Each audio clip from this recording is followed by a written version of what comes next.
Hey, good Wednesday evening, everyone.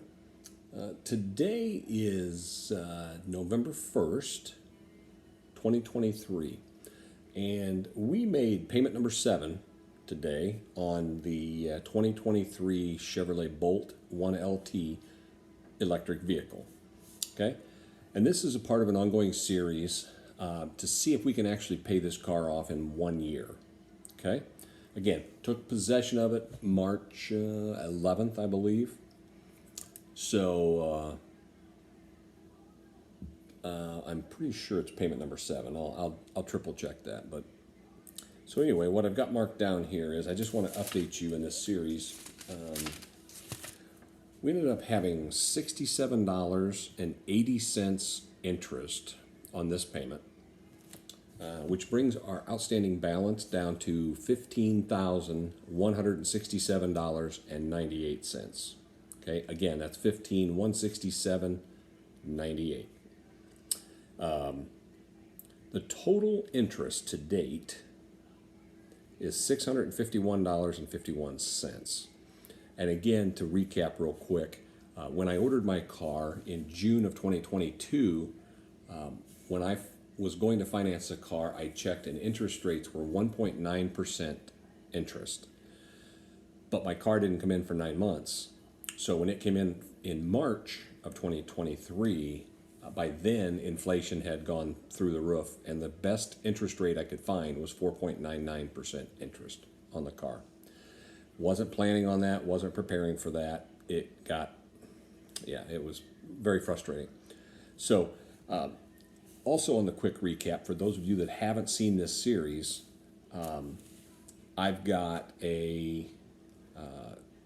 when I file my taxes next year, there'll be a up to $7,500 federal tax credit coming back, and all of that money is going to be lumped onto the car. So even though the balance seems quite high right now, I think we started out in the very beginning, taxes, fees, everything, it was $29,383, and that was with the car was $25,900. It ended up being $26,800 after destination charges, but by the time you paid taxes, fees, and everything, it became $29,383. I did put $5,000 down on the car when I bought it, which took it to $24,383 out the door. And so we've been paying each month my car payment, plus I've been trying to add $1,000 extra from when I do part-time Uber driving, so that we just chunk the car down over and over and over and over. And again, just over halfway. Looks like we've knocked off about almost a little over 9,000, 9,500 we've knocked off in 7 payments. And again, we'll see. Once we get our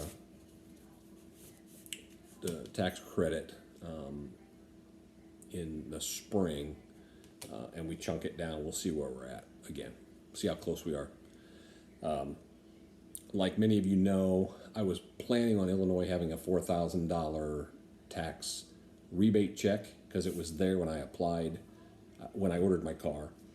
By the time the car came in, Illinois had run out of money and it was unavailable, so I lost out on that $4,000. But anyway, the way I've been looking at this from an economics view, the car is phenomenally economical.